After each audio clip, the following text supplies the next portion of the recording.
ಮಹಾಲಕ್ಷ್ಮಿ ಚಾನಲ್ಗೆ ಸ್ವಾಗತ. ನಾವೆಷ್ಟೋ ಸಿಹಿ ತಿಂಡಿಗಳನ್ನು ಮಾಡ್ತೀವಿ ಈ ಒಂದು ಶ್ರಾವಣ ಮಾಸದಲ್ಲಿ ಅಥವಾ ಹಬ್ಬ ಹರಿದಿನಗಳಲ್ಲಿ. ಆವಾಗ ಇಂತಹ ಒಂದು ದೊಡ್ಡದಾದಂಥ ಉಂಡೆಗಳನ್ನು ಮಾಡಿಟ್ರೆ ಆ ಸಿಹಿಗೆ ಒಂದು ಕಳೆ ಅಂತ ಹೇಳ್ಬೋದು. ದೊಡ್ಡ ಪ್ರಮಾಣದ ಛೋಟಾ ಭೀಮ್ ಉಂಡೆಯನ್ನು ಮಾಡೋದು ತುಂಬಾ ಸರಳ. ಅದನ್ನು ಯಾವ ರೀತಿ ಮಾಡೋದು ಅಂತ ನೋಡೋಣ ಬನ್ನಿ. ಮೊದಲಿಗೆ ಮಂಡಾಳು ಚುರುಮರಿ ಅಂತ ಕರಿತೇವೆ. ಅವುಗಳನ್ನು ತಗೋಬೇಕಾಗುತ್ತೆ. ಈ ಥರ ಅವು ಡ್ರೈ ಇದ್ರೆ ಹಾಗೆ ಯೂಸ್ ಮಾಡಿ, ಇಲ್ಲದ ಹೋದರೆ ಸ್ವಲ್ಪ ಬಿಸಿ ಮಾಡ್ಕೋಬೇಕಾಗುತ್ತೆ. ಈ ಒಂದು ಮಂಡಾಳು ಉಂಡೆ ಮಾಡಬೇಕಾದ್ರೆ ಬೆಲ್ಲ ಮತ್ತು ಚುರುಮುರಿ ಅಷ್ಟೇ ಬೇಕಾಗುತ್ತೆ, ಮತ್ತೇನೂ ಬೇಡ. ಡ್ರೈ ಫ್ರೂಟ್ಸು, ತುಪ್ಪ, ಎಣ್ಣೆ ಯಾವುದೇ ರೀತಿಯಾದ ಗೊಂದಲ ಇಲ್ಲ. ತುಂಬಾ ಸರಳ. ಸ್ವಲ್ಪ ಗಮನ ಕೊಟ್ಟು ನೋಡಬೇಕಾಗುತ್ತೆ ಅಷ್ಟೇ ನೀವು ಮಾಡುವಾಗ. ಎಷ್ಟೋ ಜನರಿಗೆ ಸರಳ ಇದ್ರೂ ಕೂಡ ಮಾಡೋದು ತುಂಬ ಟಫ್ ಆಗಿರುತ್ತೆ. ಸ್ವಲ್ಪ ಗಮನ ಕೊಡಿ, ತುಂಬಾ ಈಸಿಯಾಗಿ ಮಾಡಬಹುದು.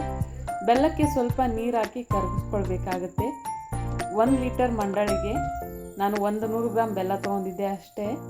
ಈ ಒಂದು ವಿಧಾನದಲ್ಲಿ ಉಂಡೆ ಮಾಡಬೇಕಾದ್ರೆ ಪಾಕ ತೆಗೆಯೋದು ತುಂಬ ಇಂಪಾರ್ಟೆಂಟ್ ಅಂತ ಹೇಳ್ಬೋದು. ಈ ಒಂದು ಸ್ಟೆಪ್ಪನ್ನು ನೀವು ಫಾಲೋ ಮಾಡಿದ್ರೆ ತುಂಬಾ ಸರಳವಾಗಿ ಉಂಡೆಗಳನ್ನು ಕಟ್ಟಬಹುದು. ಪಾಕವನ್ನು ಒಂದೆಳೆ 2 ಎಳೆ ಆ ಥರ ತೆಗಿಯೋ ಹಾಗಿಲ್ಲ. ನಾನು ಮುಂದೆ ತೋರಿಸ್ತೀನಿ ನೋಡಿ ಯಾವ ಥರ ತೆಗಿಬೇಕು ಅಂತ. ಗ್ಯಾಸ್ನ ಲೋನು ಬೇಡ, ಹೈ ಬೇಡ, ಮೀಡಿಯಮಲ್ಲಿ ಇಟ್ಕೊಂಡಿರಿ ಉರಿನ.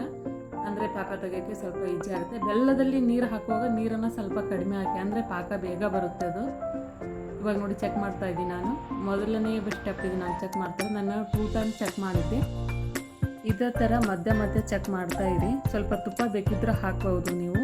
ನಾನೇನೂ ಹಾಕಿಲ್ಲ, ಬೆಲ್ಲ ಮತ್ತು ಮಂಡಾಳ ಅಷ್ಟೇ ಯೂಸ್ ಮಾಡಿದ್ದು. ಸ್ವಲ್ಪ ನೀರು ಹಾಕಿದ್ದೀನಿ, ಅದು ಬಿಟ್ಟರೆ ಬೇರೆ ಏನಿಲ್ಲ. ನೀವು ಬೇಕಿದ್ದರೆ ಏಲಕ್ಕಿ ಪುಡಿ ಬೇಕಿದ್ರೆ ಹಾಕಿ, ಸ್ವಲ್ಪ ತುಪ್ಪ ಬೇಕಿದ್ರೆ ಹಾಕಿ. ಲಾಸ್ಟಾಗಿ ನಾನು ಚೆಕ್ ಮಾಡ್ತಾ ಇದ್ದೀನಿ. ಇದೇ ಸ್ವಲ್ಪ ನೋಡಿ ಇಲ್ಲಿ ಈ ಥರ ಇದು ಬಂದಿರಬೇಕು.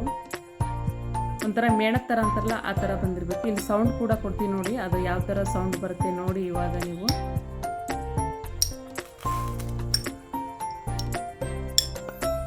ಈ ಥರ ಚಕ್ ಚಕ್ ಅನ್ನೋ ಸೌಂಡ್ ಬಂದ ತಕ್ಷಣ ಮಂಡಾಳ ಹಾಕಿಬಿಡಿ. ತಡ ಮಾಡೋಕ್ಕೆ ಹೋಗಬೇಡಿ.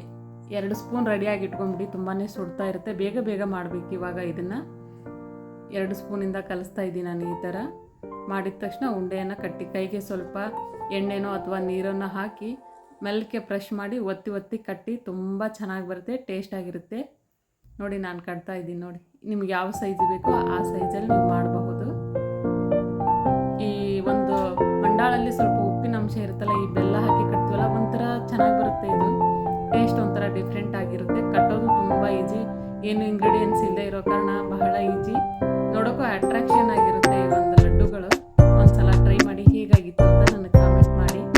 ಹೆದರ್ಕೋಬೇಡಿ. ಮೊದಲನೇ ಬಾರಿ ಮಾಡೋರಿಗೆ ಏನು ಅಂತ ಹೇಳ್ತಾ ಇರ್ತೀವಿ ನಾವು.